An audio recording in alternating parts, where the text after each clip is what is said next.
Հայկական հեռուստաեթերի առաջին եւ միակ հաղորդաշարը, որն անդրադարձավ մեր հայ շոու բիզնեսի ամենից ամենաիրադարձություններին տալով մեր ճշգրիտ եւ հավաստի պարզաբանումներ, իհարկե ամենից ամենանևողջին։ Դուք շարունակում եք դիտել ամենից ամենաժամանցային եթերը եւ այս պահին ձեր էկրաններին է ամենից ամենաաստղային շուքերթը, որը վարում եմ ես, Լեաննա Տեր-Մինասյանը։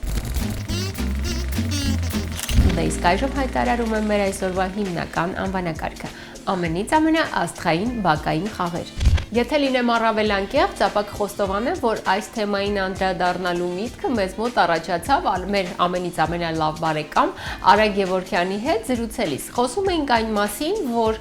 մեր իրականության մեջ երեխաները ավելի քիչ են իջնում բակ, ավելի շատ կենտրոնանալով իրենց հեռախոսների մեջ, եւ եթե այս տրամաբանությունը շարունակվի, ապա շատ շուտով բակային խաղերի կուլտուրան առհասարակ կվերանա, իսկ երեխաները կսևեռվեն, կմեկուսանան իրենց հեռախոսների մեջ ապրելով իրենց վիրտուալ կյանքը։ Համաձայնվեք, որ թեման իսկապես շատ կարևոր ու հետաքրքիր է ու ինչը հատկանշական է օրակարգային։ Ահա թե ինչու մենք այսօր որոշեցինք մեր եթերը նվիրել հենց այս թեմային ու բացահայտել, թե ինչ բակային խաղեր են խաղացել մեր այսօրվա շքերթի ամենից ամենամասնակիցները։ Մի խոսքով հետաքրքիր բացահայտումներ ու անկեղծ խոստովանություններ դիտում ենք հենց այս պահին։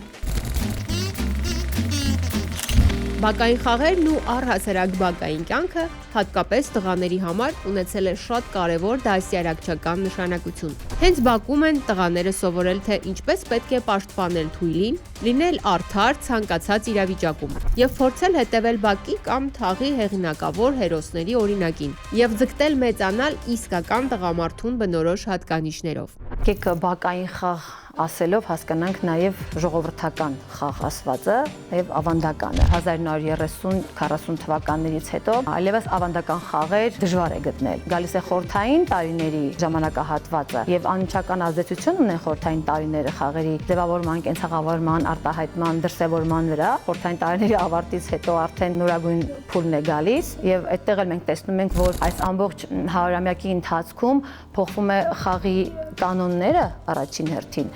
տերմինաբանական համակարգը, բայց խաղի կառուցվածքը ինքը պահպանված է։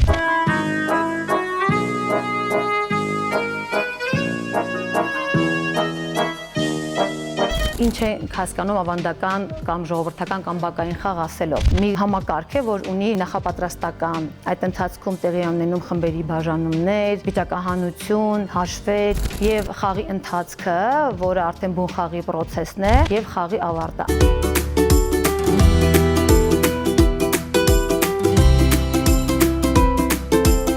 Հիմնական տեսական խաղերը խաղացել են տոնի համատեքստում, բայց քանի որ այսօր տոնը որպես այդպիսին տոնահանդես իմաստով չի իրականանում եւ հետեւաբար խաղերն էլ արդեն կոնկրետ ժամանակաշրջանում չեն իրականում, այլ կատարվում են տարվա մեջ եղանակային բարենպաստ պայմաններից ելնելով կամ որ խաղացողներն ազատ են։ Ով կապ ունի այս գոտու հետ, դառնալու է մեծն վարպետ։ Այս քսակի տերն է տարի, գտնելու է իր այարի։ Ոյ, ով կուժի մեջ գցեցնալը։ Նորագործն է զգուշանալը։ Ավանդական հասարակարգում կախված տարիքային խմբից կատարել են կամ հաշվերք, կամ վիճակահանություն, կամ ուժային գործողություն։ Ուրեմն հաշվերքը այսօր էլ բնորոշ է բացառապես աղջիկ երեխաներին, մինչև 10-12 տարեկանը։ Ավանդականից հիշենք այկե դուկե դմզա, չարողջուն բուս պուպուզա, հավտե կոճակ տան բլոճակ ջան, արի ճուկ։ Ինչ էլ հիմա որ մենք հիշենք, հաշվերքը ավարտվելու է ճուկ թս, կլուչ, բլեն, ֆլեն, նման արտահայտություններով, որը խորհրդանշում է հաշվից դուրս եկողի մահը։ Այսինքն հաշվերքը կատարում ենք դուրս է գալիս, խմբերը ձևավորվում են։ Տղաների մոտ ավելի շատ ոտք գցելու կամ գործողություններ են կամ ուժային վարժություններն են։ Ակլեորը դրսի խաղացողը կամ պիտուշոկ, պետուխ, ինքը ազատ խաղացող էր, դրսի խաղացող էր, բոլորի հետ խաղում էր, եթե անգամ պարտվում էր շարունակում էր եւ կյանք էր տալիս։ Երբ որ կարողանում էր ճիշտ խաղալ, կյանք էր վերադարձնում։ Եվ սովորաբար դա լինում էր կամ ամենաթույլ խաղացողը, կամ ամենափոքր խաղացողը։ Ուսումնասիրելով խաղի կառուցվածքը, մշակույթը, խաղի ազդեցությունը երեխայի կյանքի, կարևորագույն փուլերի զարգացման ժամանակ, ես մտածում էի, որ կարելի է դպրոցներում ֆիզկուլտուրայի դասի ժամանակ ինչ որ կերպ իրականացնել ժողովրդական խաղերից որոշակի հատվածներ, այն խաղերը, որոնք կարող են զարգացնել շարժունակությունը, հանրամտությունը, երեխային ստիպել մտածել, նույնիսկ այնպիսի խաղեր կարող են կիրառել, որոնք կօգնեն ներառական կրթություն ստացող երեխաներին ավելի սոցիալականացվել եւ ինչու՞ չէ իրենք էլ արդեն հասարակության լիարժեք անդամ զգալու իմաստով։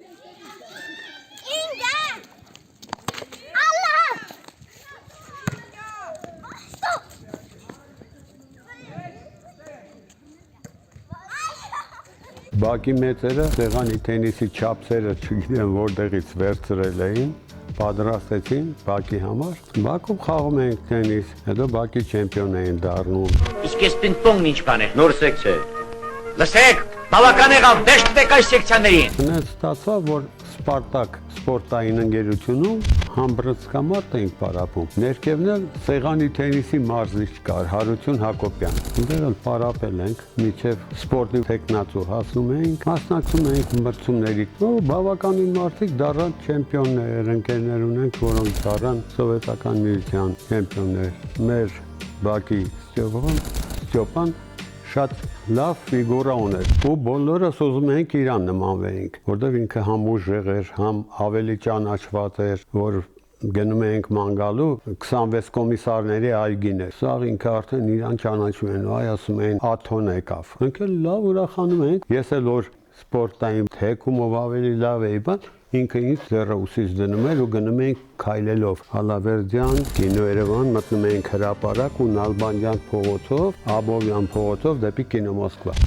Մեր մեջ ասած ես ինքս էլ չգիտեմ այդ Գասպարավարի լողը։ Ոնց որ ստացվում է, այնպես էլ լողում եմ։ Պահկվոցին ես շատ լավ էի խաղում, հեմ որ ասում եմ 2 անգամ չեմպիոն եմ եղել պահկվոցում։ Պահկվոցիա բոլորը ծառ են բարձրանում։ Հիմա ես գալիս էի տուն, մտնում էի, սեղանի շուրջը ինչ կար, կանֆետ էի ուտում, բայց լսում եմ, որ Բաքում արդեն սաղին տեսել են, հիմա մի հոգի պետք է, որ ազատվի։ Ես էլ մանա գալի ինձ ծառի վրա, չի գտնում գալու տունն եմ։ Հետո դուրս էի գալի Միդյանսկից, տենում եմ ինքը գնացել է հեռու, վազելով գալիս էի, բոլորին ազատում էի։ Հետո ամառը առավոտը ժամը 7:30 Ստյոպան պետք է իջնի Հրազդանի կիրճ, որ վազում է։ Ով է գալի հետս վազելու։ Առաջի օրը 35 հոգի ենք։ Եկել են, բայց չեն ուզում վազեն կամ չեն կարող վազեն։ Ես էլ կպել եմ, որ ամենաուժեղը ես պետքա լինեմ, ուրեմն ես պետքա գամ վազելու ամեն առավոտ 66 թվից մինչև 90 թիվը։ Ձմեռը, ամառը, անձրևը ես վազել եմ Հրազդանի կամուրջից մինչև Կիևյան կամուրջ։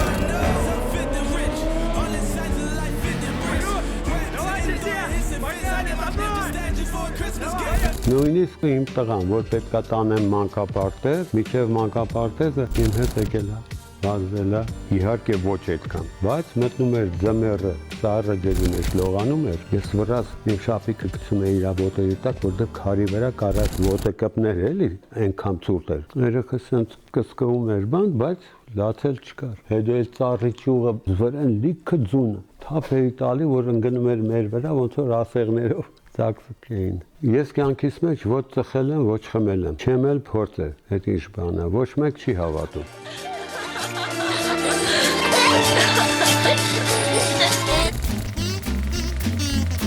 Լինելով առավելանկյաց կխոստովանեմ, որ իմ ամենասիրած բակային խաղը եղել է ռեզինը, որը ես բնականաբար շատ լավ խաղացել եմ։ Ցավոք սրտի, մեր իրականության մեջ ես գրեթե չեմ նկատում, որ Բաքում աղջիկները, դպրոցական տարիքի աղջիկները խաղան ռեզին։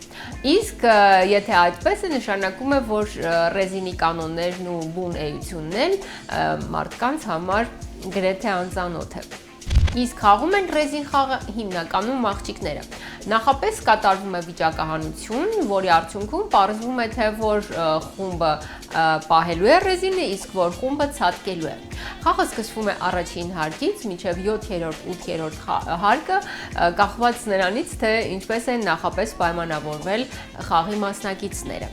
Ցատկող խումբը հերթով անցնում է բոլոր հարկերով, մինչև չսխալվի։ Սխալվելու պարագայում էլ ցատկող խումբը եւ ռեզինը պահող խումբը դերերով փոխվում են։ Վստահ եմ, որ շատերն այս պահին ընկան իրենց մանկության հուշերի գիրկը, այդ թվում նաև մեր ռեժիսորը Հասմիկ Կբիլյանը, եւ այնուամենայնիվ փաստենք, որ այս խաղը մեզ հնարավորություն էր ստեղծում ոչ միայն հետաքրքիր ժամանակ անցկացնել, այլ նաև մեզ մեջ զարգացրել է ճկունությունը, կոորդինացիան, ինչու՞ չէ նաև սովորացրել է հաղթել, ինչպես նաև արժանի պարտվել եւ զարգացրել է նաև մրցակցելու ունակությունը։ Դες και շարունակում եմ ներկայացնել ձեր ուշադրությանը մեր այսօրվա շքերթի մասնակիցներին։ Ներկայիս մատաղ սերունդը հիմնականում ապրում է վիրտուալ աշխարհում, հեռախոսի մեջ։ Եվ ես այն խորին համոզման եմ, որ մեր սերունդը, որը իջել է բակ, խաղացել է բակային խաղեր, ունեցել է ավելի հետաքրքիր, հարուստ տպավորություններով լի մանկություն։ Արա Գևորգյան։ Կոնդում խաղացել եմ ճան։ Խաշից հետո, որ ոսկորներն ավելանում էին, այդ ոսկորներով խաղն էր։ Խաղացել եմ չլիկ դաստա, ոնց որ ամերիկյան բեյսբոլը լինի։ Փայտից պատրաստված երկու սուր ծայրերով ուղղանկյունը, մեջտեղն էլ նարդու զառերի վրա թվերը ոնց է գրված, այդ ձևի գրված թվերն էին, եւ ինչքան հեռու կարող ես այդ փայտի կտորը երկրորդ հարվածող փայտիկով երկար նետել։ Կար հավալա խաղը իրար վրայից թռնելով, որ հիմա կա թեթևատլետիկայի այծիկի վրայով ցատկելը։ Շլախտին գծվում էր կլոր շրջան, մեծ շրջան եւ թիմերի բաժանված, մի թիմը շրջանի ներսում էր, մի թիմը գոտիներով գտնվում էր շրջանից դուրս եւ հարվածում էին շրջանի ներսում գտնվող տղաներին։ Տղամարդկային բան կար կոփվելու, որ լացել չկա, տունը բողոքել չկա։ Եվ ծեծ էին ուտում, երկու թիմերն էլ ծեծ էին ուտում, որտեվ գոտիով որ հարվածում է, շրջանի ներսի գտնվող պետքա բռներ գոտին։ Եթե հասցնում էր բռներ, քաշում էր հարվածողին գծից ներս, ինքը դուրս էր գալի դուրս։ Բակերում շատ խաղեր կային, նաև ֆուտբոլ։ Ամեն բակ ուներ իր թիմը։ Գնում էինք տարբեր բակեր իրար հետ խաղալու։ Բակում ով կար ավելի մեծ տարիքով, հավաքում էր թիմը, սպիտակ շապիկները հագնում էինք, մեջքին թվերը գնում էինք խաղալու։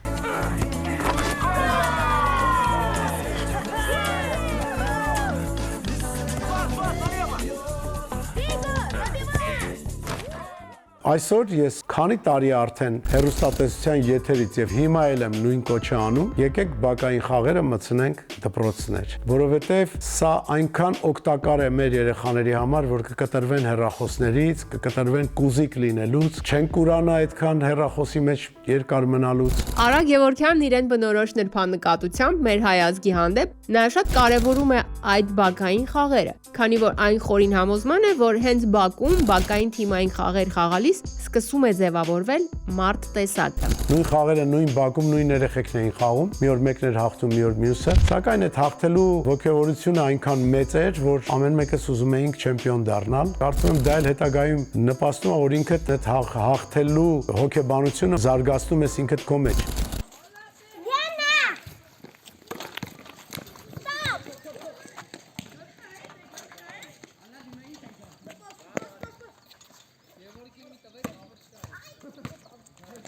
Բակային խաղերը այնքան կարևոր են, որ անհրաժեշտ է անպայման դպրոցներում մտցնել այդ հետաքրքրությունը, որովհետև մեր խաղերը նախ բազմաթիվ են, կա այս գրեթե հաստության գիրք բակային խաղերի հենց մասին։ Մենք ժամանակին այդ գրքով մտել ենք մեր պաշտպանության նախարարություն եւ փոքրիկ հանձնախումբ էինք կազմել, որպեսզի բակային խաղերը մտնի նաեւ բանակ։ Այն խաղերը, որոնք մարտական էին, այդ դրանք մտցնեինք բանակ, որպեսզի զինվորների ազատ ժամանակը էլ ավելի հետաքրքիր կազմակերպվեր։ Նախարարի թույլատվությունից հետո մենք մի զորամասում կարողացանք այդ բակային խաղերը կազմակերպել։ Բայց հետո շարունակություն չունեցավ, ափսոսում եմ, բայց կարծում եմ անհրաժեշտ է բակային խաղերը մտցնել դպրոցներ, որպեսզի մեր երեխաները կտրվեն հեռախոսներից, կտրվեն անհատական խաղերից։ Եթե կապիտ գույնը, դուք չկալիս։ Եկեք նստեք։ Բակային խաղերի արդյունքում այդ երեխեքը միասին են ճաշում, մի օր էս մեկի տանը, մի օր մյուսի տանը։ Ծնողներն են իրար հետ ջերմանում, որովհետև ինչ ենք տեսնում, այսօրվա շենքերում մարդիկ իրար չեն էլ ճանաչում։ Բակային խաղերում միշտ առաջնորդի կարգավիճակին ձգտելն ու հայտնվելը մարդու մեջ ձևավորում է մարդկային մի տեսակ, որն արդեն հասուն տարիքում դրսևորվում է աշխատանքի մեջ։ Արա Գևորգյանն ասվածի վառ ապացույցն է։ Եվ ահա, մեծանուն երաժիշտի հերթական նվաճումը դարձավ WDPO համաշխարհային ռեկորդների գրքում գրանցվելը։ Բոլորովին վերջերս համաշխարհային ռեկորդների գրքում գրանցվեց Արա Գևորգյանի 3 լայնամասշտաբ աշխատանքները։ Առաջինը 200 կանոնով Երևան ստեղծագործության կատարումը, երկրորդը Ջիվան Գասպարյանի ծննդյան առիթով նվեր կատարումը, 112 դուդուկահարների մասնակցությամբ եւ երրորդը 5 բաս կանոնների ստեղծման գաղափարը։ Ես հենց այդ երևի տեսակներից եմ, որ սիրում եմ անել մի բան, որ ուրիշները չեն անում։ Եթե մի բան կարողանում ես անել, որ ուրիշները չեն անում, արդեն դու հաղթել ես։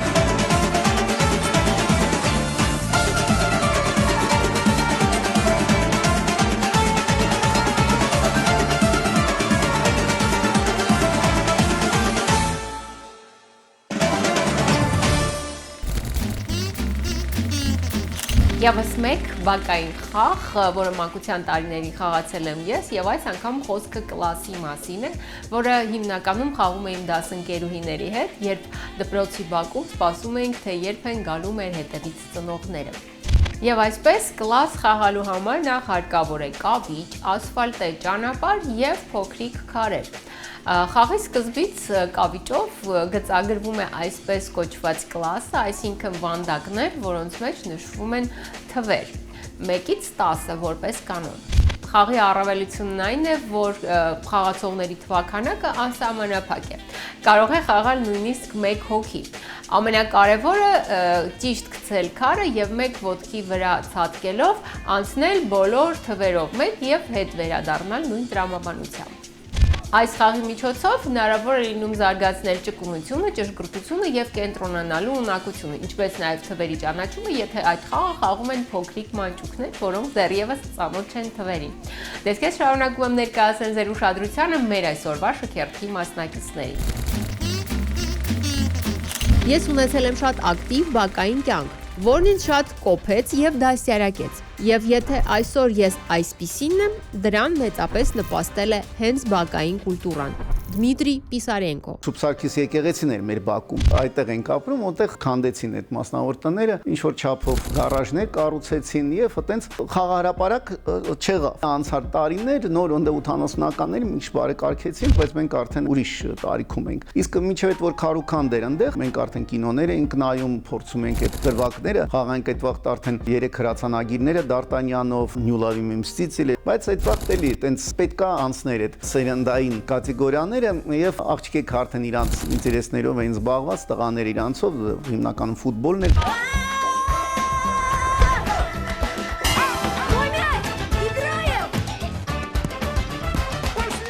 Եվ կապող խաղը հիմնականում դա 7 քարն էր։ Երեկոյան էր լինում, տարիքով մեծերը իջնում են սկզբից բակ սիրուն շորիկներով, հետո որ որոշում էին խաղալ 7 քար, գնում էին փոխվում էին, ավելի տենց հարմար կոշիկ էին հագնում եւ այնքան էր լցվում աղմուկով բակը, որ նույնիսկ հիշում եմ, երբ որ ֆուտբոլ էր գնում Հրազդան մարզադաշտում, այնտեղից շատ բարձր էր ձայները, բայց մեր բակում ավելի բարձր էին ձայները եւ մարդիկ ովքեր հերոստատուսով ֆուտբոլ էին նայում, մեզի նկատողություն էին անում։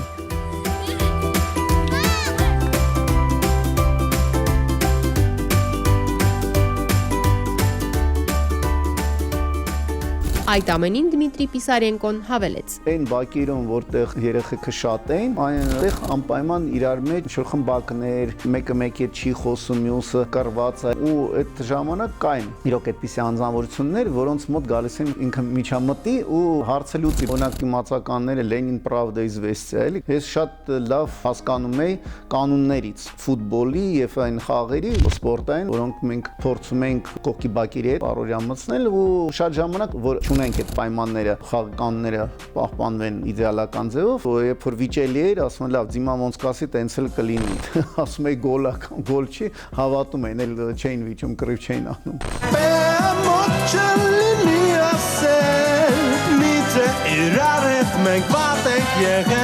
Ամենատենց խուլիգանոտ մեր ընկերների հայրերը, որ ջղայնանում էին, սաղ փախնում էին, ես կարայի մնայի ու փորձեի իրանց հետ լեզու գտնել, իրանք է զարմանում են, էլի, այ շիպիզնյակ էլի, դու ինչ ես քիթդ մտցնում, իսկ հետո անցնելուց անպայման ձեռով բարևում են, հա, ոնց ես բալաջան, բան է, վաղ ջղայնացած էի, դե անցած ելնի։ Դու այդ ավելի շուտ պապիկիս ու տատիկիս ազդեցություններ, որ փորձում են ջղայն ձազաների ու ծոցյաների հետ երկխոսության մեջ մտնել։ Գողի փոշին դարհեք վերցնենք, որոշ հարցեր տեղում լուծենք։ Հիմնականում ինձ դաստիարակեց այդ բակային կյանքը խոսքի տերը լնել է, չփախնելու, եթե նույնիսկ դու ստիպված էիր խոսք տալ ոչ քեզ հարմար պարտականություններ վերցնել, ու անպայման պետք է դա աներ, խոսքի տերը լիներ, դու հետո անպայման դա կգնահատվեր, որ ասում են լավություն արագցի ջուրը, այդ իրոք այդպես է։ Օրեր առաջ մեկ առիթի ժամանակ ծանոթացա մի հրաշք անձնավորության հետ, որն ինչպես պարզվեց, այդ առիթի ֆուրշետ հյուրասիրության հեղինակն էր։ Արինե Զոհրաբյան, այսպես է այդ պայծառ անձնավորության անունը, որը մասնագիտությամբ հոգեբան է։ Սակայն հոգեբան լինելու հետ մեկտեղ ինքը ունի հոբի, դեռ շատ վաղուց այն է համեղ եւ բացառիկ համով ուտեստներ պատրաստելը։ Զրույցի ընթացքում ես նկատեցի, թե ինչպես են փայլում Արինեի աչքերը, երբ ինքը պատմում է, որ մարդիկ, երբ ճաշակում են իր բացառիկ բաղադրատոմսով պատրաստվող ուտեստները, նախ հաճելիորեն զարմանում են, ապա ասում, իսկ կարելի է եւս մեկ կտոր։ Հասկացաք, հա, որ նման մարդկանցից մեկը դարձա նաեւ ես։ Դիմակ, այսպես որոշեց Արինե Զոհրաբյանը անվանել իր փոքրիկ քեյթրինգը, քանի որ իր խորին համոզմամբ յուրաքանչյուր ուտեստ ըստ էության դիմակ է։ Մինչև չճաշակես, չես հասկանա, թե ինչ է իր մեջ պարունակվում։ Մի խոսքով, այսօր մեզ սպասում է շատ հետաքրքիր մի հանդիպում Դիմակ քեյթրինգի հիմնադիր տնօրեն Արինե Զոհրաբյանի հետ, եւ ես ավելի քան վստահ եմ, որ ձեր հաջորդ առիթը դուք անպայման վստահելու եք հենց նրան։ Ես Արինե Զոհրաբյանը, Թեհրանի ծնված հայ, մասնագիտությամբ հոգեբան եւ խոհարար։ Ու մտածեցի, որ ինչ կարելի անել, որ ժողովուրդը ուրախանան, ասենք անակնկալ մատուցելով։ Եվ այդ անակնկալը գալիս է ուտելիք։ Եվ դիմակը դրանից ծագեց։ Այսինքն ուտելիքի աշխարհը մարդու համար մի հատ անակնկալ է։ Ուտելուց հետո դու նոր զգում ես թե հոգեկան բավարարություն, թե ֆիզիկը տակշտանում, թե ամեն օրգանիզմդ, այսինքն իր առօրյային սկսում է շարունակել։ Եվ այդ ժպիտը ստանալով արդեն սկսավ իմ աշխատանքը ավելի լրջորեն մոտենալ։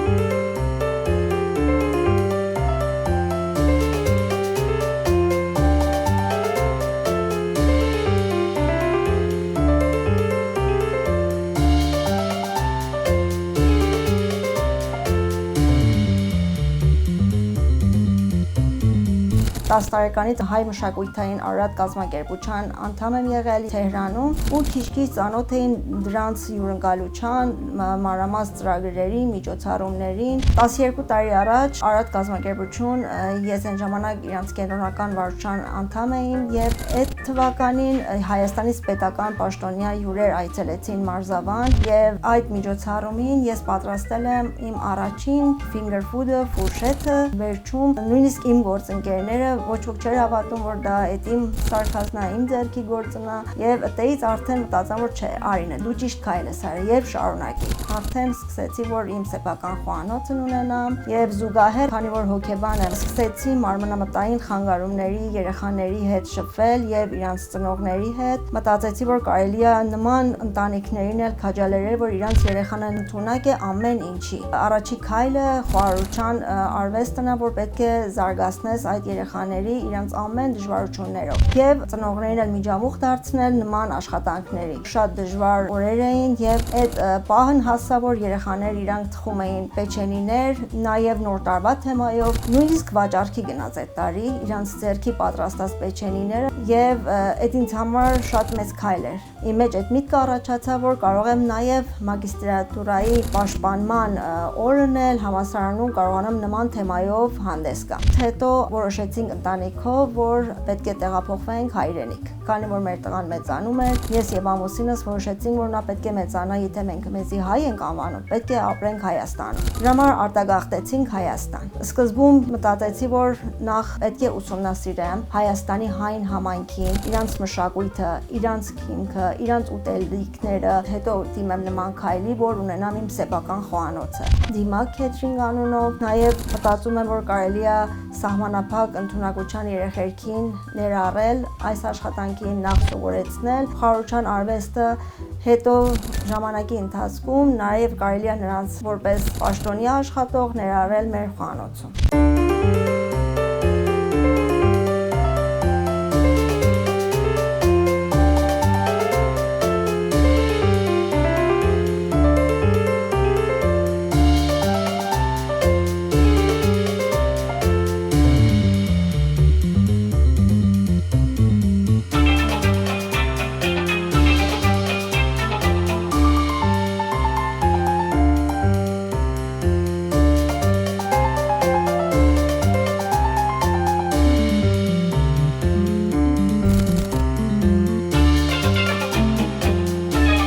Դիմակի բուն նպատակներից դա է, որ անակնկալ մատուցել, որ ավանդությունը եւ մոդեռն ուտեստները միատեղեն։ Դրանից գալիս է, որ նաև Հայաստանում փորձված ուտեստներից մի հատը իր անունը կարտոֆիլով ֆուրշետ է կամ finger food ասենք, հյուրերը որ ուտում են, իրանք ընկալում են, որ կարտոֆիլով որևիթե ուտեստ են ուտում, բայց ուտելուց հետո նոր զգում են ներսը ինչ հավի խորոված կամ որևիթե խոզի խորովածը իր ներսը պարունակում, երշիկի սենդվիչներ կամ սասսկի սանդվիչներ։ Ջուրը ուտելուց հետո նոր զգում է, որ այդ երշիկի սենդվիչի ներսը պարունակում է տարբեր սոսեր, տարբեր ուրիշ մթերքներ։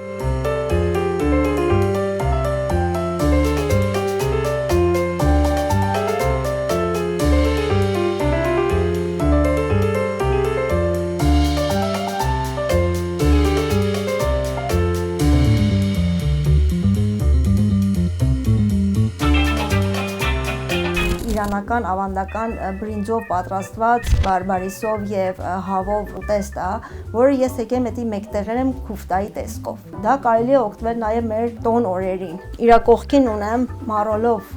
դոլմաներ, որը առաջին այվազքին զգում ես, որ թփի դոլմա է, բայց ուտելուց հետո նոր զգում ես ինչ յուրահատուկ համ ունի, ինչ նուրբ համ ունի եւ նոր զգում ես, որ էդի մարոլ է։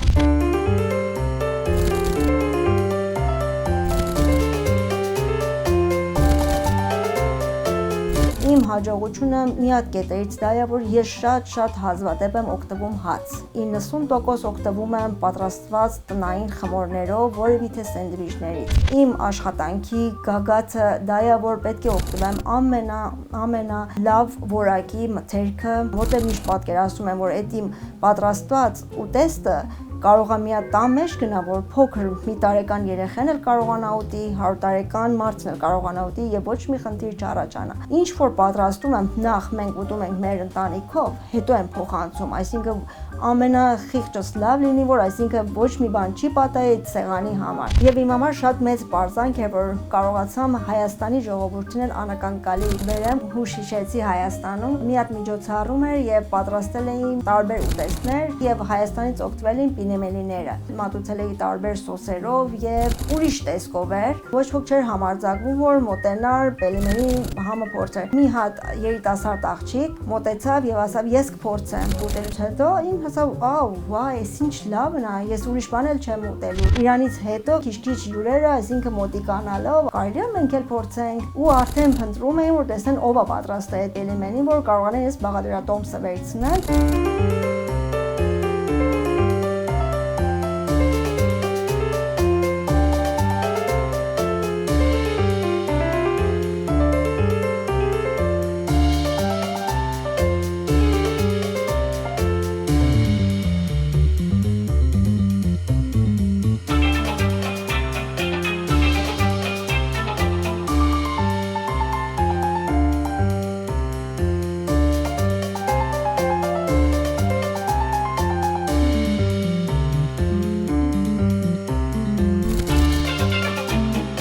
Արդեն մոտենում ենք նոր տարվա օրերին եւ ունենք մեր ավանդական սեղանը եւ ես որպես հոգեբան շատ եմ շփվում մանավանդ հայ կանանց հետ եւ արդեն իրենց մտահոգություն է, որ վայ, այս տարի ոնց պիտի դնեմ էլի նույնը, դա հոգնածուցիչ է թե ուտողի, թե պատրաստողի համար եւ դա արդեն իրենց համար որևէ հաճույք չէ, այլ պարտավորություն է եւ ես ուզում եմ իրանց խրախուսեմ, նույնիսկ առաջարկեմ, որ ես ունեմ նորություններ։ Նույն իրանց ավանդական ուտելիքները կարելի է մատուցել նոր ձևերով, որ իրենց սեղանը տարբերվի ուրիշներից։ Ունենան նույնիսկ բլենջիկ, բայց տարբեր տեսակի։ Ունենան խոզի բութ, բայց ուրիշ տեսակի, որ ուտողը եւ իր յուրգացողը, որ սիրի։ Ես շատ առաջարկներ ունեմ, որ կարելի է սեղանին մատուցել ոչ ավանդական ուտելիք, օրինակ երշիկները կարելի է մատուցել լազանիայի տեսքով եւ այդ ֆիլո խմորի տեսականիներով կարելի է մատուցել տարբեր կարտոֆիլներ եւ դրանք կարելի է օգտվել այդ լազանյան խոզի բուդի կողքը։ Շեշտեմ, որ այս ուտելիքները, որ առաջարկում եմ, որ նոր տարվա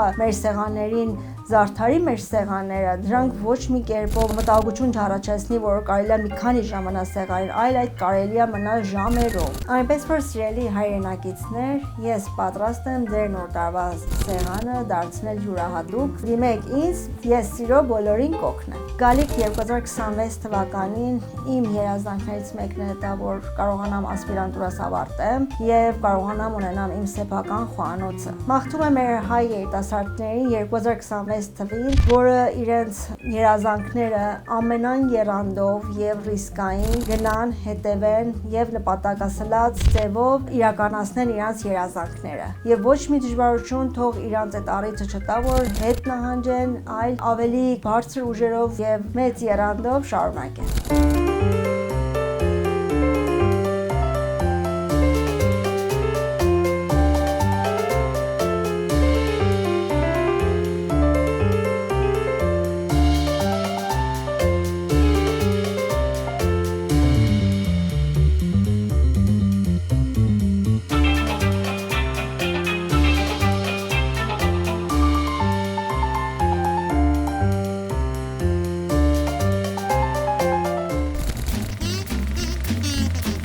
Եթե լինեմ առավելակեղծ, ապա պետք է խոստովանեմ, որ ես միշտ խուսափել եմ այն բակային խաղերից, որոնք խաղում էին գնդակով։ Ընդ որում ինչպես բակում, այնպես էլ դպրոցում ֆիզկուլտուրայի դասերին։ Բանն այն է, որ այդ գնդակը չգիտես ինչու մշտապես հայտնվում էր իմ դեմքին եւ առաջացնում կապտուկներ։ Կապտուկներ ինչին պարագայում անընդունելի էր, որովհետեւ ես երգում էի երգչախմբում եւ հաճախ բեմելներ էի ունենում։ Եվ այնուամենայնիվ գործնագործը չանցավ նաև իմ կողքով եւ այսպես գործնագործ կամ ռուսերեն ճիշտ անվանումը գորը-ձագորդ։ Այս խաղը ունի նաև իր հայկական անվանումը բադեր որսորդներ։ Եվ ես ուրախությամբ ուզում եմ փաստել, որ մեր օրերում ես հաճախ տեսնում եմ, որ Բաքվում երեխաները խաղում են այս խաղը, այնպես որ վստահ կարելի ասել, որ թե այս խաղի բնույթին եւ կանոններին ծանոթ են եւ լրացուցիչ պատմելու կարիք չկա։ Դե իսկ ես շարունակում եմ ներկայացնել ձեր ուշադրությանը մեր այսօրվա շքերթի մասնակիցներին։ Բաքում ես լիդեր էի։ Եթե խաղում էինք որևէ բակային խաղ, ես պարտադիր պետք է լինեի հաղթող թիմում։ Կարծում եմ, որ իմ պայքարող տեսակը ծնվեց հենց այդ ժամանակ։ Գայանե Աղայան։ Մութ ու ցուրտ տարիներ տեսածներն ենք, որոնք կարդում էինք, անիմացիա էինք, պարտադրված օգտվում էինք գրադարաններից եւ այս ամենի հետ ես ուզում եմ հասկանամ, մենք ո՞նց ենք այս ամենը հասցնում։ Շտապում էինք բակ, հավաքվում էինք բոլորով, կլիներ դպրոցում դասերից հետո, կլիներ արձակուրդներին։ Ես չեմ հիշում, որ մենք երբևէ ազատ ժամանակ մնայինք տուն։ Բակային խաղերը դա մի կուլտուրա էր, որ կապում էր բակը բակի հետ։ Եթե մինչ այդ բակի ընկերներով վիճվում էինք մյուս բակի անդամների հետ, երեկոյան խաղաղվում էինք։ Սկսվում էր հալամոլան, սկսվում էր այդ տարաբնույթ խաղերը։ Եթե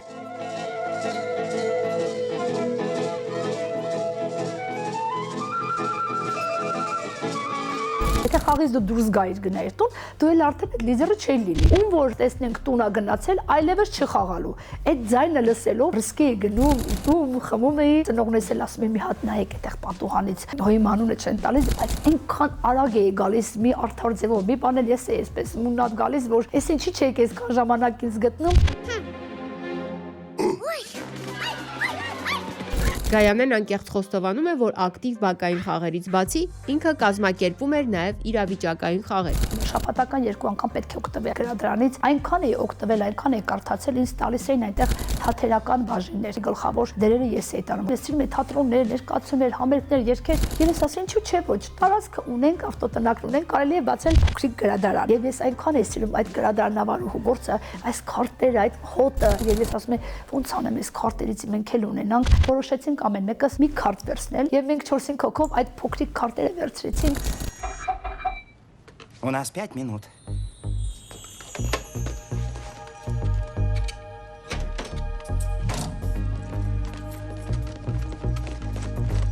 Вот, надень маску.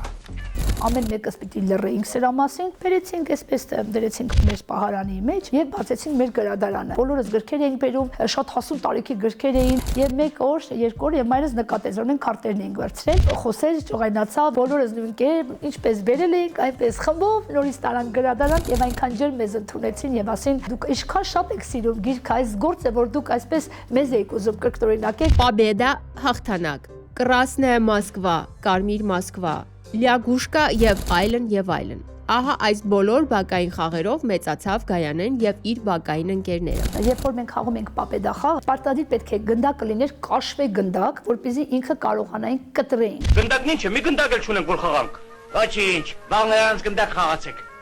բերում էինք տուն, գնդակը կտրում էինք, լավ մասերը մեզ էինք պահում, մնացածը բաժանում էինք բակի մի քանի երեխայի։ 7 հատ պիտի ունենայինք, վրանք համարակալում էինք 1-ից 7 թվերը։ Եվ ահա դուք ես լավ եք զգում, կոմոդ նորներ, գեղեցիկներ, իջնում ենք արագ շարում էինք եւ երկու թիմով խաղում էինք։ Այնտեղ մենք ունեինք օղակով խաղերներ, պարաններներ եւ ես հիշում եմ ինչքան արագ, ինչքան ճկուն էի անում եւ հիմա նայում եմ բակում երեխաներն այդքան լավ չեն խաղում, բայց մեր սերնդակիցները իսկապես օլիմպիադայի ենթակա էր հայ ազգը։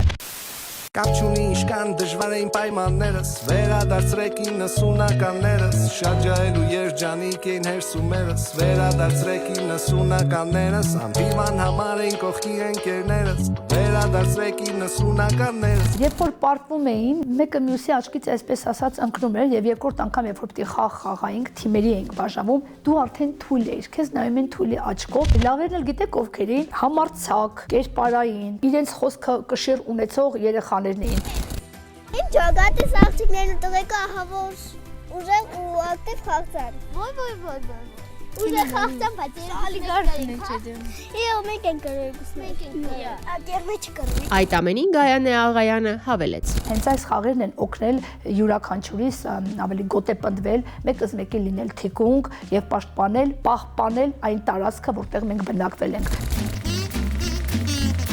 Ամենից ամենան շարունակում է եթերը եւ բոլոր նրանք, ովքեր հենց այս պահին միացան մեզ, ուզում եմ ասել, որ այսօր մենք խոսում ենք ամենից ամենաաստղային բակային խաղերի մասին, շատ հետաքրքիր բացահայտումներ դուք արդեն բաց եք թողել, սակայն ոչ պակաս հետաքրքիր մանրամասներ սպասում են մեզ առջևում, մնացեք մեզ հետ։ Մանկությունս անցել է Երևանի սրտում, Պուշկին Տերյան խաչմերուկում գտնվող սեփական տների բակերում։ Էքստրեմալ խաղերով եւ հետաքրքիր արկածային պատմություններով լի մանկություն եմ ունեցել, որը թերևս իմ մեջ ձևավորել եւ զարգացրել է շատ ու շատ հատկանիշներ, որոնք այլ ճանապարհով ձեռք բերել հաստատ չէր ստացվի։ Արման Ջուլակյան։ Մեր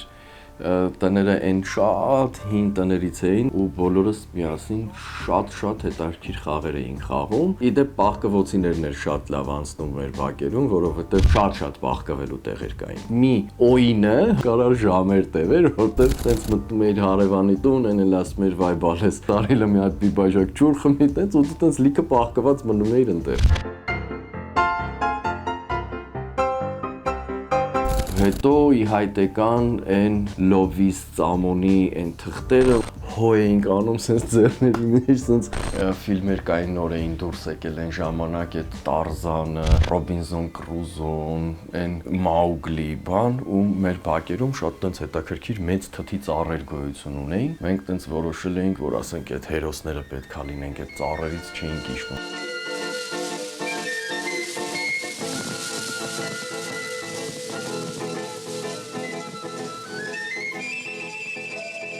Հետո դուրս եկավ Ռոբին Գուդը, սկսեցինք բոլորս Ռոբին Գուդ լինել։ Հին հայ ֆիլմ կինոստուդիան Տերյան փողոցի վրա էր, մեր տանից ներքև մի քիչ ընկած, ավերակ վիճակում էր գտնվում, շատ հարմար էր այնտեղ տղայական խաղերը խաղալու։ Մի անգամ շատ տենց այդ տանիքների վրա վազելու ժամանակ, հայերեն չգիտեմ ոնց են ասում, շիֆերներից մեկը սենց կոտրվեց ու ես սենց պետքա անգնեի։ Ձեռքերս սենց հարեցի, մնացի այդ կոտրված երկու շիֆերների արանքում, դե բնականաբար տղաները եկան, օգնեցին, բարձրացա դուրս եկա, ամբողջ մարմինս սենց քերված արունի մեջ հիշում եմ, սենց գնացի տուն, դուռը սենց հագեցի, բացեց դուռը մամայիս տատիկը, սենց ինձ տեսավ այդ վիճակում, սենց արեց։ Ուշա գնաց եղավ, շատ ջերմություն ու քաղցրություն կար այդ ամեն ինչի մեջ, հոգատարություն ու համախմբվածություն կար, հատկապես թիմային խաղերի մեջ, որը որ ցավոք այսօր գոյություն չունի։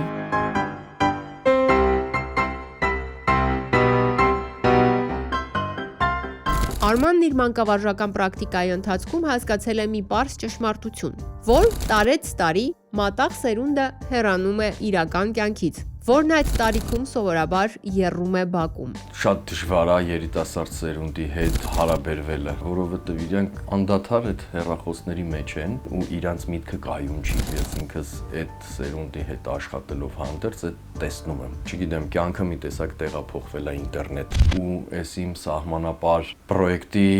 շրջանակներում ես sense որ գնում եմ մեր բոլոր սահմանների գյուղերով պատտվում եմ ու այդ երեխեքի հետ եմ շփվում, անկեղծ մի քիչ նախանձով եմ լցված, որովհետև դեռ այնտեղ պահպանված է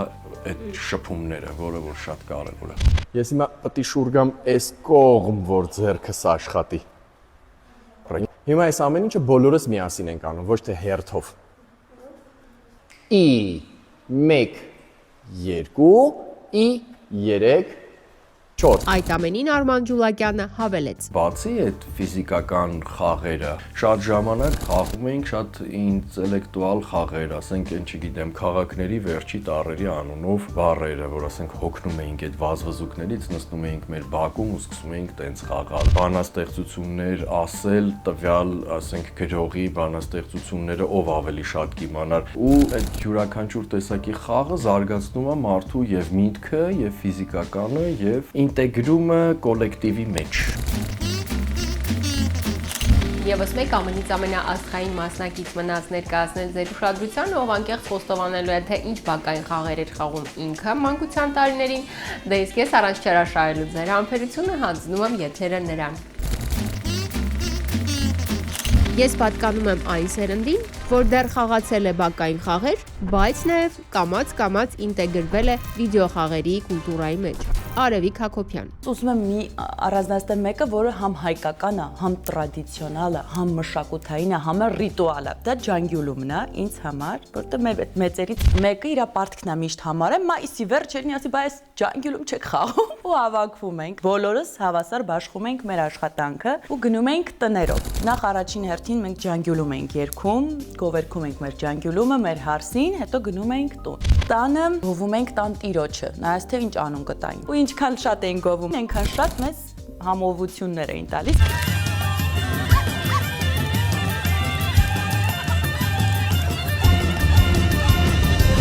Բայց մեդալի հակառակ կողմն էլ կար։ Եթե մեզ ոչինչ չէին տալիս, ամոթանք էինք տալիս, ասում ենք, որ չտվողը ամաչի, մի հատ էլ վերջում ասում ենք չշնորհակալ ենք ու գնում ենք։ Վերջում բացում ենք մեծ սեղան ինչ-որ մեկի տանը, քեֆ ուրախություն էինք անում, ու այդտեղից իմ անբաժան մասն էր նաև իմ մտերիմ ընկերուհին։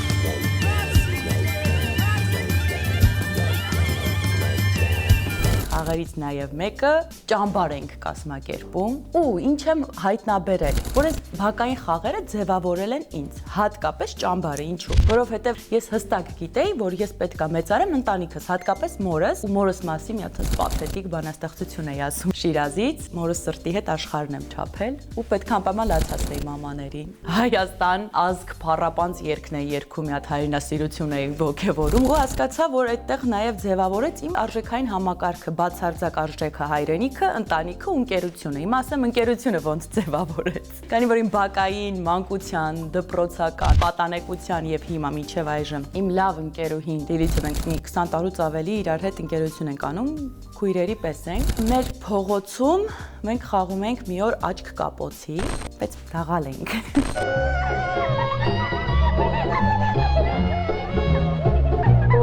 Ու ունենք մի հատ հասո, եթե հասոն մեր բոլորիս ծեծում ջարդում փշրում էր, բայց քանի որ ինքը հասոն էր, իմ բան չէին ասում։ Մի օր հերթ հասավ ինձ, բռնեց իմ դաղալությունը եւ ցավեսով խփեց սենց ականջախառից։ Ես էլ սենց նայեցի ընկերուհուս Լիլիթին, որ չեմ լացում։ Այս ընկերուհիս իր պարտքը համարեց ինձ պաշտպանել, ու մենք նոկաուտի ենթարկեցինք հասոին։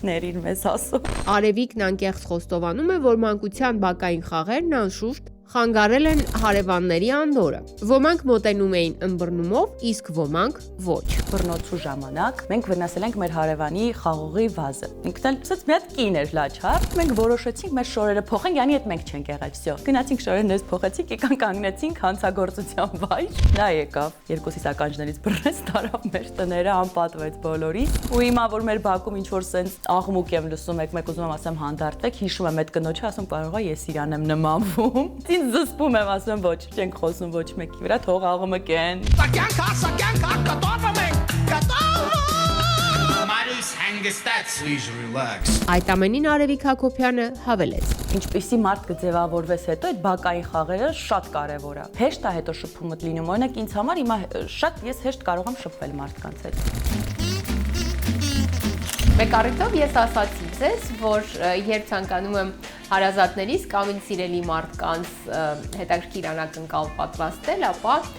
պատրաստում եմ համեղ ու շատ գեղեցիկ տորտ անգամ այն պարագայում, երբ ժամանակս չի բավականացնում։ Ու այդ հարցում ինձ օգնության է գալիս իմ կախարդական փայտիկը։ Այն է Tortito մասնագիտացված խանութ սրահը։ Այնտեղ կարելի է գտնել ամեն ինչ համեղ ու գեղեցիկ թխված պատրաստելու համար։ Ու քանի որ արդեն ես սկսեցի մտածել, թե ինչ հետաքրքիր ամանորյա տորտիկով եմ զարմացնելու այս տարի իմ հարազատներին, ուստի ես որոշեցի այցելել Tortito սրահ, որտեղ ուրախությամբ բացահայտեցի, որ այնտեղ համալրվել է տեսականին ընդ որում ոչ միայն տորտի գեղեցիկ ամանորյա զարդարանքներով, այլ նաև գտա այնտեղ ամանորի այլ հետաքրքիր դիզայնի պարագաներ։ Եվ այս հաճելի լուրով ես որոշեցի կիսվել նաև ձեզ հետ, սիրելիներս։ Բայց նախ եւ առաջ Արտեմ Դավթյանի հետ միասին մենք կփորձենք վերհիշել, թե առհասարակ ինչ է ներկայացնում Tortito-ն եւ ինչ հաճելի նորություններ նոր տարվա առիթով պատրաստել է իր հաճախորդների համար։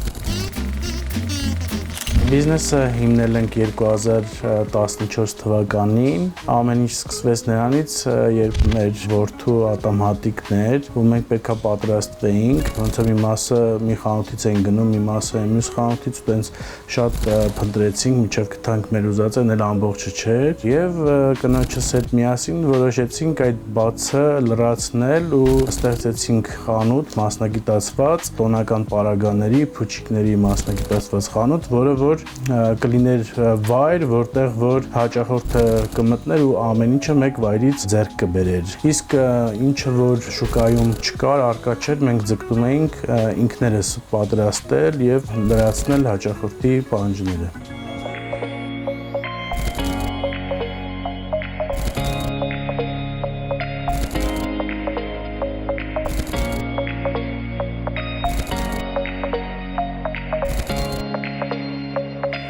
Օրինակ, թեմատիկ շրխկաներ գոյություն չունեին այն ժամանակ, շրխկանն ինքը խլապուշկան է, շուկայում առկա էր խլապուշկաներ, որոնց մեջ միայն փայլեր էին կամ այլ թղթեր էին, ստեղծեցինք թեմատիկ խլապուշկաներ, որոնց մեջ օրինակ ատամի նկարներ էր դուրս գալի տրաքացնելուց կամ տարբեր մուլտհերոսների նկարներ էին դուրս գալիս։ Մենք շուկա ներմուծեցինք ատամհատիկի մասնագիտությունների շատ ավելի գեղեցիկ տարբերակներ, այն ժամանակ շուկայում առկա էր միայն սովորական թղթային տարբերակներ, մենք ավելի գեղեցկացրած տուփերով, բաներով ավելի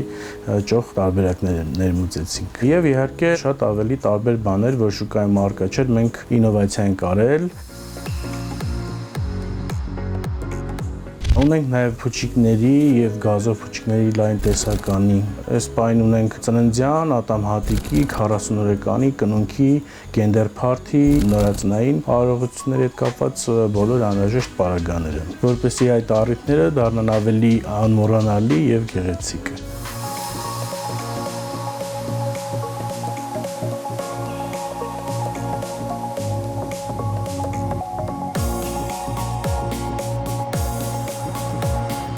Ժամանակի ընթացքում հասկացանք, որ հաճախորդները մեզ մոտից հարցում են նաև տորթերի արտադրության հետ կապված, զարդարանքի հետ կապված պարագաներ, եւ մենք որոշեցինք ավելացնել այդ հատվածը եւ փակել այդ բացը։ Այսօր մենք ունենք հրուշակեղենի արտադրության համար անհրաժեշտ 5000-ից ավել անուն ապրանքներ, որոնցից օգտվում են ոչ միայն արտադրամասերը, այլ նաև տնային տնտեսուհիները եւ անհատ գործանողները։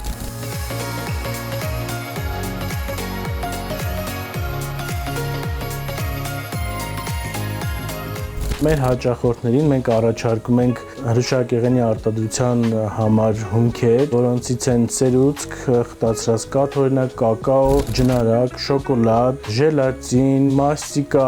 իզոմալտ, որից պատրաստում են սառնաշաքարներ։ Ունենք նաև տարբեր համային գելեր եւ այլ հումքեր։ Ունենք նաև սննդային ներկեր, այսինքն այն ամենը, ինչը որ անհրաժեշտ է հրուշակագործին բարձրորակ արտադրանք ստանալու համար։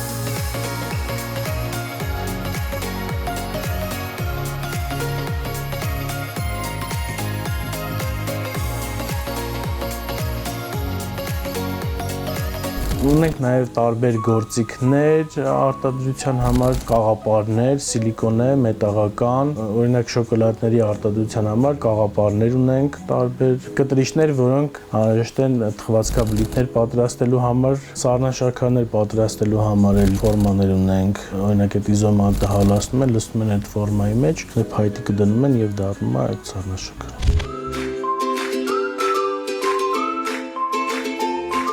Այսինքն այն բոլոր գործիքները, որոնց օգնությամբ հրուշակագործը կարող է խմորից կամ շոկոլադից կամ օրինակ իզոմալտից ստանալ շատ գեղեցիկ ձև ունեցող արտադրանք։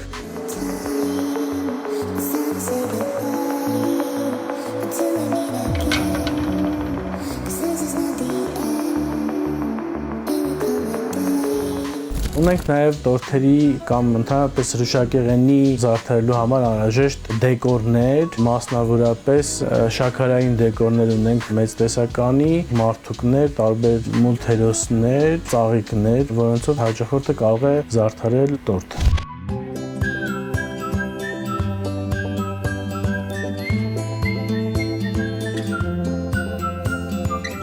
Այսօր շուկայում մեծ պահանջարկ ունի նաև պրինտով տպագրությամբ տորթերը, տարբեր նկարներով, պատկերներով։ Մեր խանութում առկա է նաև այդ սննդային տպագրությունը, թե վաֆլե թերթիկների վրա, թե շաքարային թերթիկների վրա, եւ մեր առավելություններից մեկը նաև այն է, որ մեր մասնագետները կարողանում են հաճախորդի ներկայացրած պատկերները ձևափոխեն եւ հաճախորդի ուզած չափերով այդ տպագրությունը կատարեն։ Մեր հաճախորդները որպեսզի պատրաստի արտադրանքը կարողանան իրենց հաճախորդներին գեղեցիկ մատուցեն, ունենք նաև տորթի տուփեր եւ տակդիրներ։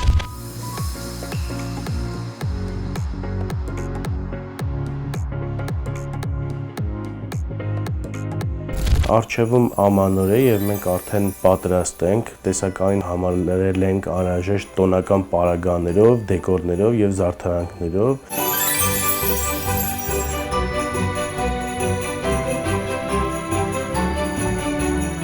Խմորեղենի մասով համալրել ենք տոնական տեսականիով, դակիչ կտրիչներ, սիլիկոնե ֆորմաներ ունենք եւ մոլդերի լայն տեսականի։ Տոնածառի տեսքով, ձմեռ պապիկի տեսքով, եղնիկի տեսքով, ձյան փաթիլի տեսքով։ Տորթերի զարդարանքների համար ունենք ցանոկների լայն տեսականի ամանորյա մոտիվներով, ունենք շաքարային տարբեր դեկորներ, ձմեռ պապիկ, եղնիկ, ձյան փաթիլներ եւ այլն։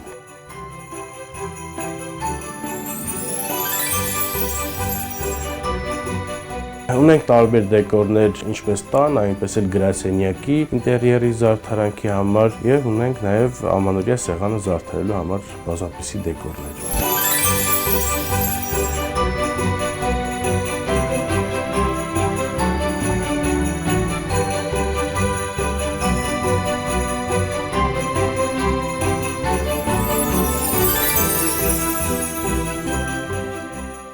Ինչ վերաբերվում է գնային քաղաքականությանը, մենք ունենք ինչպես մանրածախ վաճառք, այնպես էլ մեծածախ վաճառք։ Մանրածախի դեպքում էլ մեր գները շատ ավելի հարմար է։ Մեր մշտական հաճախորդները կունենան քարտ յուրահատուկների համար, որոնցով կարող են ֆիքսված ավելի էժան գնումներ կատարել մեր մոտից։ Այժմ մեր խանութները 3-ն են, որոնք գտնվում են Բագրատունյաց 24, Բագրատունյաց 40 եւ Չեխով 34 հասցեներում։ Ամփոփելով ասեմ, որ մենք ունենք բազմաթիվ հաճախորդներ, որոնք մեր ստեղծման օրից մեզ հետ են եւ դա պատահական չէ, որովհետեւ մենք ի սկզբանե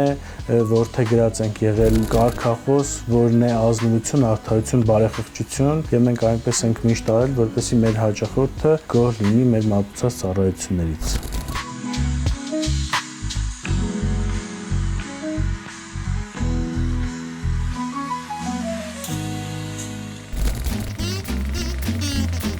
Ահա այսպիսին էր մեր այսօրվա շքերթը լի հետաքրքիր ու բովանդակալից բացահայտումներով։ Եվ այդ ամենին թերևս հավելեմ, որ բակային խաղերը յուրաքանչյուր երեխայի համար ունեն շատ կարևոր նշանակություն եւ այդ մասին կհավաստի յուրաքանչյուր հոգեբանը, որովհետեւ նախ բակային խաղերի միջոցով երեխան ճանաչում է առաջին հերթին աշխարհը, զարգացնում է ապագայի նկատմամբ բազմաթիվ հմտություններ, ինչպես նաեւ ամենակարևորը սոցիալիզացիան։ Դե իսկ մեզ մնում է հետևել մեր եթերներին, բացահայտել հաջորդ շաբաթվա անվանակարգը եւ շքերթը եւ իհարկե սրտատրոփ սպասել մեր հաջորդ եթերին, իսկ մենք կհանդիպենք արդեն բնականաբար հաջորդ շաբաթ ամենից ամենաժամանցային եթերում։ Հաջողություն։ Ճաշարանը որն էր ասում ես Վաչո։ Ասում է դե շուտ ճաշարանը։ Մեզանից ամենաշատը խաղացել է բակում երևի Վաչոն ու հիմա համեստություն անում։